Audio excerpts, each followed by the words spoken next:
नमस्कार। आज हम बात करेंगे क्या सही है, क्या गलत है, किस राह पर चलना चाहिए, किस राह पर चल रहे हैं। आज हम बात करेंगे चाणक्य नीति पर। 1. ईमानदारी और चतुराई। अति सीधापन अच्छा नहीं होता। जंगल में सीधे पेड़ पहले काटे जाते हैं, जबकि टेढ़े मेढ़े पेड़ बच जाते हैं। बहुत अधिक ईमानदारी कभी कभी नुकसानदायक होती है, इसलिए बुद्धिमानी से व्यवहार करना चाहिए। मित्रता और विश्वास। हर किसी पर विश्वास मत करो, क्योंकि नमक और चीनी दोनों एक जैसे दिखते हैं, लेकिन स्वाद में फर्क होता है। दोस्ती करने से पहले व्यक्ति की परीक्षा जरूर ले। परिश्रम और सफलता। कोई व्यक्ति अपने जन्म से महान नहीं होता, बल्कि अपने कर्मों से महान बनता है। सफलता केवल मेहनत और लगन से ही प्राप्त होती है। शत्रु और सुरक्षा। जो व्यक्ति आपके सारे राज जानता है, वही आपका सबसे बड़ा शत्रु बन सकता है। अपने रहस्य हर किसी के साथ साझा नहीं करने चाहिए। धन और जीवन। धन, मित्र, पत्नी और राज्य दोबारा प्राप्त किए जा सकते हैं, लेकिन यह शरीर दोबारा नहीं मिलेगा। जीवन सबसे मूल्यवान संपत्ति है, इसलिए इसकी रक्षा करनी चाहिए। शिक्षा और ज्ञान। शिक्षा सबसे अच्छा मित्र है। शिक्षित व्यक्ति हर जगह सम्मान पाता है। शिक्षा सौंदर्य और जवानी से भी श्रेष्ठ होती है। ज्ञान ही असली शक्ति है, जो हमेशा साथ रहती है।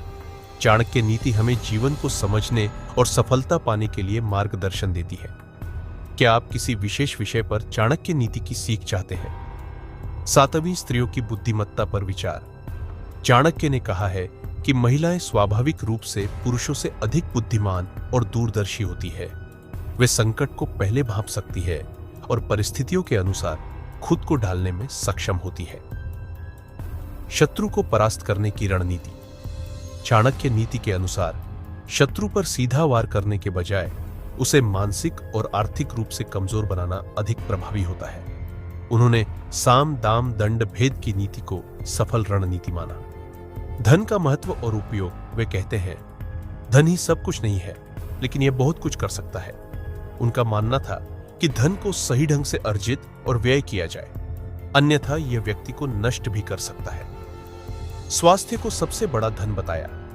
चाणक्य ने कहा कि यदि व्यक्ति स्वस्थ नहीं है, तो उसकी सारी उपलब्धियां और धन व्यर्थ हो जाते हैं। वे कहते हैं कि अच्छा स्वास्थ्य ही जीवन की सबसे बड़ी पूंजी है। मौन रहने की ताकत। वे कहते हैं कि व्यक्ति को अपनी योजनाएं किसी के साथ साझा नहीं करनी चाहिए। यदि कोई योजना गुप्त रहेगी, तो उसके सफल होने की संभावना अधिक होगी। 3 चीजें जो मनुष्य को बर्बाद कर सकती है चाणक्य नीति के अनुसार।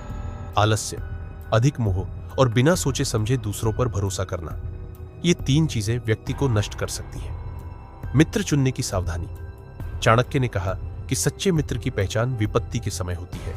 वे यह भी कहते हैं कि स्वार्थी और कपटी मित्र शत्रु से भी अधिक खतरनाक होते हैं। इन नीतियों को जीवन में अपनाकर व्यक्ति सफलता और सुख को प्राप्त कर सकता है।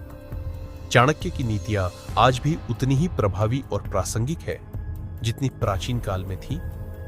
असली शत्रु कौन होता है? चाणक्य कहते हैं कि हमारा सबसे बड़ा शत्रु बाहरी व्यक्ति नहीं, बल्कि हमारा क्रोध, लोभ और अज्ञानता होती है। यदि इन पर काबू पा लिया जाए, तो कोई भी बाहरी शत्रु हमें हानि नहीं पहुंचा सकता। 3 चीजें जो कभी वापस नहीं आती। उन्होंने कहा कि बोला गया शब्द, बीता हुआ समय और खोया हुआ अवसर कभी वापस नहीं आते। इसलिए सोच समझकर बोलना, समय का सदुपयोग करना और अवसरों को पहचानना आवश्यक है। व्यक्ति की पहचान कैसे करें? चाणक्य के अनुसार किसी व्यक्ति की असली पहचान 3 स्थितियों में होती है। धन प्राप्त होने के बाद, उसका व्यवहार विपत्ति के समय, उसकी सहन शक्ति, सत्ता और अधिकार मिलने के बाद, उसका आचरण 17। 3 चीजें जो घर को नष्ट कर सकती है। घर में कलह, झगड़े, बिना सोचे समझे खर्च करना, बुरे लोगों की संगति। 3 चीजें जो राजा, नेता को बर्बाद कर सकती है। अयोग्य मंत्रियों का चुनाव, बिना सोचे समझे निर्णय लेना, अपनी प्रजा, लोगों की उपेक्षा करना। शिक्षा का असली उद्देश्य क्या है? चाणक्य कहते हैं कि शिक्षा केवल ज्ञान अर्जित करने के लिए नहीं होती, बल्कि उसे जीवन में सही तरीके से लागू करना ही असली बुद्धिमानी है। वे मानते थे कि विद्या धन से भी बड़ी होती है, क्योंकि धन खो सकता है, लेकिन विद्या हमेशा साथ रहती है। मूर्ख व्यक्ति से बहस नहीं करनी चाहिए। चाणक्य कहते हैं कि किसी मूर्ख व्यक्ति से बहस करने का कोई लाभ नहीं होता, क्योंकि वह न तो आपकी बात समझेगा और न ही किसी तर्क को मानेगा। अहंकार सबसे बड़ी कमजोरी है। व्यक्ति को अपनी शक्ति, ज्ञान या धन पर अहंकार नहीं करना चाहिए, क्योंकि समय के साथ ये चीजें कभी भी समाप्त हो सकती है। विनम्रता ही सबसे बड़ी ताकत होती है। चाणक्य की ये नीतियां आज भी प्रासंगिक है और सफलता प्राप्त करने के लिए अत्यंत महत्वपूर्ण है।